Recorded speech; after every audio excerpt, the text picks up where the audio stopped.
qu'on va aller vers une situation d'apaisement, surtout avec l'ouverture du dialogue politique. Je croyais que les discours allaient être des discours rassembleurs. Je croyais, mais je me suis rendu compte que le monstre est encore là, avec l'arrestation de Guy Marius Sagna. On a besoin aujourd'hui, quand même, d'une certaine respectabilité par rapport à ces personnes qui nous dirigent.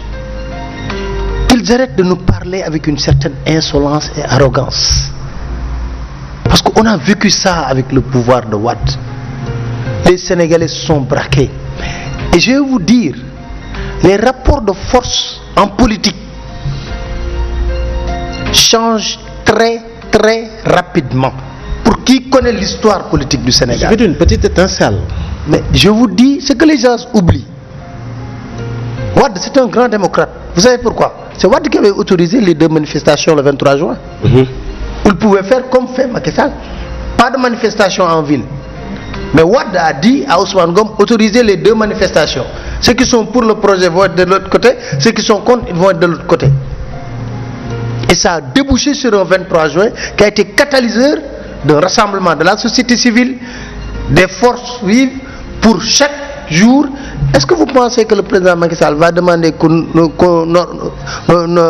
autorise l'opposition à être toujours à la place de l'obélisque tous les jours? On va le lui imposer, Pape. Pourtant, c'est un droit. On va le lui imposer. Non, pour faire comprendre que ce n'est pas du genre à accepter cela. D'ailleurs, dans la tonalité de ses propos, on pointe un trait. Je suis le président de la République. Nous le savons. Depuis 2012, nous savons qu'il est le président de la République, qu'il a les prérogatives d'un président de la République. Nous le respectons comme président de la République du Sénégal. Comme première institution. Oui, comme première institution. Mais dans notre démocratie, quand même, est-ce que vous n'êtes pas mal à l'aise de voir qu'au Sénégal, qu'on nous montre certaines images qui nous rappellent des pays comme Congo, qui nous rappellent des pays... Est-ce que vous n'êtes pas mal à l'aise de voir cette situation? Moi, je suis choqué, lors d'une manifestation, par exemple, de voir des grenades lacrymogènes qui fait la une de France 24, qui fait la une des médias occidentaux. Je dis, mais attendez, moi, je me suis battu 2011-2012 pour qu'on connaisse plus cela. Or, mais c'est Wade qui a constitutionnalisé la marche.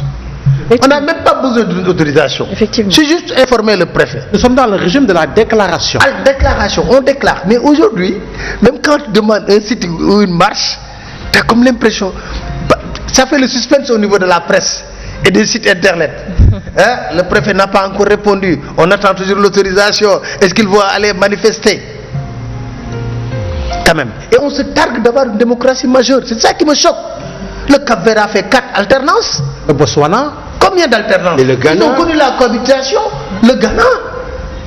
Et aujourd'hui, au Sénégal, on se dit oui, le Sénégal est une démocratie modèle. Je dis c'est faux. Alors là, on peut parler d'un recul démocratique. Mais le recul démocratique, mais pendant l'élection présidentielle, il y a des zones où il n'y a pas d'élection.